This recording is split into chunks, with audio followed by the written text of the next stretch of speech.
Joshua അദ്ധ്യായം 19. ശിമെയോൻ. രണ്ടാമത്തെ നറുക്ക് ശിമെയോൻ ഗോത്രത്തിലെ കുടുംബങ്ങൾക്ക് വീണു. യൂദാ ഗോത്രത്തിൻ്റെ അതിർത്തിക്കുള്ളിലായിരുന്നു അവരുടെ ഓഹരി.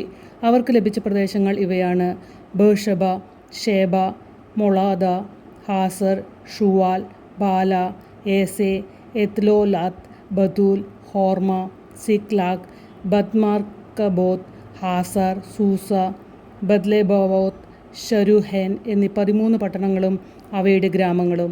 ഏൻ, റിമോൺ, എത്തർ, ആഷാൻ എന്നീ 4 പട്ടണങ്ങളും അവയുടെ ഗ്രാമങ്ങളും. ബലാത് ബേർ, നെഗബിലെ റാമ വരെയുള്ള ഈ പട്ടണങ്ങളും അവയുടെ ചുറ്റുമുള്ള ഗ്രാമങ്ങളും ഇതിൽ ഉൾപ്പെടുന്നു. ശിമെയോൻ ഗോത്രത്തിന് കുടുംബക്രമമനുസരിച്ച് ലഭിച്ച അവകാശമാണിത്. ശിമെയോൻ ഗോത്രത്തിൻ്റെ അവകാശം യൂദായുടെ ദേശത്തിൻ്റെ ഒരു ഭാഗമായിരുന്നു. യൂദാ ഗോത്രത്തിൻ്റെ ഓഹരി വളരെ വലുതായിരുന്നതിനാലാണ് അവരുടെ അതിർത്തിക്കുള്ളിൽ ശിമെയോൻ ഗോത്രത്തിന് അവകാശം ലഭിച്ചത്. സെബുലൂൺ ഗോത്രത്തിലെ കുടുംബങ്ങൾക്ക് മൂന്നാമത്തെ നറുക്ക് വീണു. അവരുടെ അതിർത്തി സാരിദ് വരെ നീണ്ടുകിടക്കുന്നു. അവിടെ നിന്ന് അത് പടിഞ്ഞാറോട്ട് നീങ്ങി മാറയാലിലെത്തി ദാബേശത്ത് വരെ ചെന്ന് യോക്നെയാലിന് കിഴക്കുള്ള അരുവി വരെ എത്തുന്നു. സാരിദിൽ നിന്ന് കിഴക്കോട്ടുള്ള അതിർത്തി കിസ്ലോത്ത് താബോറിൻ്റെ അതിർത്തിയിലെത്തുന്നു. അവിടെ നിന്ന് ദബാറാത്തിലേക്കും തുടർന്ന് യാഫിയ വരെയും എത്തുന്നു. അവിടെ നിന്ന് കിഴക്കോട്ട് പോയി ഗത്ത് ഹേഫറിലും എത് കാസിനിലും എത്തി ദിമോണിലൂടെ നേയായുടെ നേരെ തിരിയുന്നു. വീണ്ടും വടക്ക് ഹന്നാത്തോനിലേക്ക് തിരിഞ്ഞ് ഇഫ്താഫേൽ താഴ്വരയിൽ അവസാനിക്കുന്നു. കത്താത്ത്, നഹലാൻ, ഷിമ്രോൺ, യിദാല, ബെത്ലെഹം എന്നിവ ഉൾപ്പെടെ ആകെ 12 പട്ടണങ്ങളും അവയുടെ ഗ്രാമങ്ങളും ഉണ്ടായിരുന്നു. ഈ പട്ടണങ്ങളും അവയുടെ ഗ്രാമങ്ങളുമാണ് സെബുലൂൺ ഗോത്രത്തിന് കുടുംബക്രമമനുസരിച്ച് അവകാശമായി ലഭിച്ചത്. ഇസാക്കർ ഗോത്രത്തിലെ കുടുംബങ്ങൾക്ക് നാലാമത്തെ നറുക്ക് വീണു. അവരുടെ പ്രദേശങ്ങൾ ജസ്രേൽ, കെസുലോത്ത്, ഷൂനെ, ഹഫാരായിം, ഷിയോൻ, അനാഹരത്ത്, റബീത്ത്, കിഷിയോൻ, ഏബസ്, രമേത്ത്, എൻഗനീം, എൻഹദ, ബത്പാസെസ് എന്നിവയായിരുന്നു. ഇതിൻ്റെ അതിർത്തി താബോർ, ഷാഹസുമ, ബത്ഷെമെഷ് എന്നിവിടങ്ങളിലെത്തി ജോർദാനിൽ അവസാനിക്കുന്നു. അങ്ങനെ 16 പട്ടണങ്ങളും അവയുടെ ഗ്രാമങ്ങളും ഉണ്ടായിരുന്നു. ഇസാക്കർ ഗോത്രത്തിന് കുടുംബക്രമം അനുസരിച്ച് പട്ടണങ്ങളോടും ഗ്രാമങ്ങളോടും കൂടി ലഭിച്ച അവകാശമാണിത്. ആഷേർ ഗോത്രത്തിലെ കുടുംബങ്ങൾക്ക് 5ാമത്തെ നറുക്ക് വീണു. അവരുടെ ദേശം താഴെ പറയുന്നവയാണ്: ഹെൽക്കത്ത്, ഹലി, ബദേൽ, അക്ഷാഫ്, അല്ലാമെലക്, അമാദ്, മിഷാൽ. അതിർത്തി പടിഞ്ഞാറ് കാർമലും ഷിഹോർ ലിബ്നത്തും സ്പർശിക്കുന്നു. അത് കിഴക്കോട്ട് ബദ്ദഹോനിലേക്ക് പോയി നെയിലേനും ബത്ത്-എമേക്കിനും വടക്ക് യിപ്താഹേൻ താഴ്വരയും സെബുലൂണും സ്പർശിക്കുന്നു.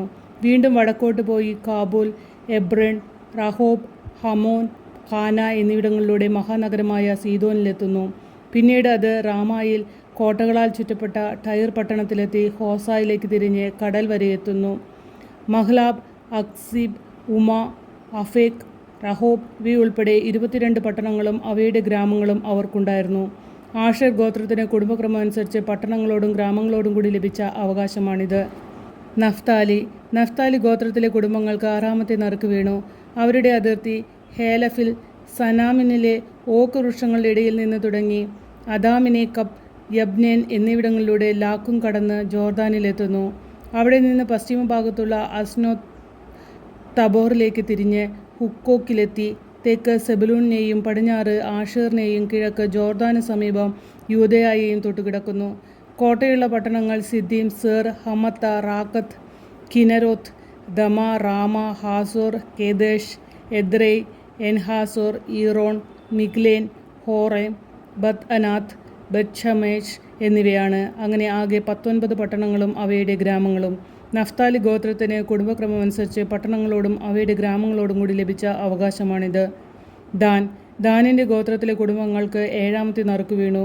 അവരുടെ അവകാശവും താഴെ പറയുന്നതാണ്: സോറ, എഷ്തവോൽ, ഈർഷമെഷ്, ഷലാബിൻ, അയാലോൻ, ഇത്ല, ഏലോൻ, തിമ്ന, എക്രോൺ, എൽതെക്കെ, ഗിബത്തോൻ, ബാലത്ത്, യഹൂദ്, ബനേബറക്, ഗത്ത് റിമോൺ, ജോപ്പയ്ക്ക് എതിർവശത്ത് കിടക്കുന്ന പ്രദേശവും മെയാർക്കോൻ, റാക്കോൽ എന്നിവയും. തങ്ങളുടെ ദേശം നഷ്ടപ്പെട്ടപ്പോൾ ദാൻ ഗോത്രം ലേശമിനെതിരെ യുദ്ധം ചെയ്തു. അത് പിടിച്ചടക്കി. അവരെ നശിപ്പിച്ച് അത് സ്വന്തമാക്കി അവിടെ വാസമുറപ്പിച്ചു. പൂർവ്വപിതാവായ ദാനിൻ്റെ ഓർമ്മ നിലനിർത്താൻ ലേഷ്യമിനെ ദാൻ എന്ന് പേരിട്ടു. ദാൻ ഗോത്രത്തിന് കുടുംബക്രമമനുസരിച്ച് ഈ പട്ടണങ്ങളും അവയുടെ ഗ്രാമങ്ങളും അവകാശമായി ലഭിച്ചു. ഈ സ്ഥലമെല്ലാം അവകാശമായി വീതിച്ചു കഴിഞ്ഞപ്പോൾ ഇസ്രായേൽ മക്കൾ നൂനിൻ്റെ മകനായ ജോഷുവയ്ക്ക് തങ്ങളുടെ ഇടയിൽ ഒരു ഭാഗം അവകാശമായി കൊടുത്തു. അവൻ ചോദിച്ച എഫ്രായിമിൻ്റെ മലമ്പ്രദേശത്തുള്ള തിമ്നത്ത് സേര പട്ടണം കർത്താവിൻ്റെ കൽപ്പനയനുസരിച്ച് അവന് കൊടുത്തു. അവൻ ആ പട്ടണം പുതുക്കിപ്പണിത് അവിടെ വാസമുറപ്പിച്ചു.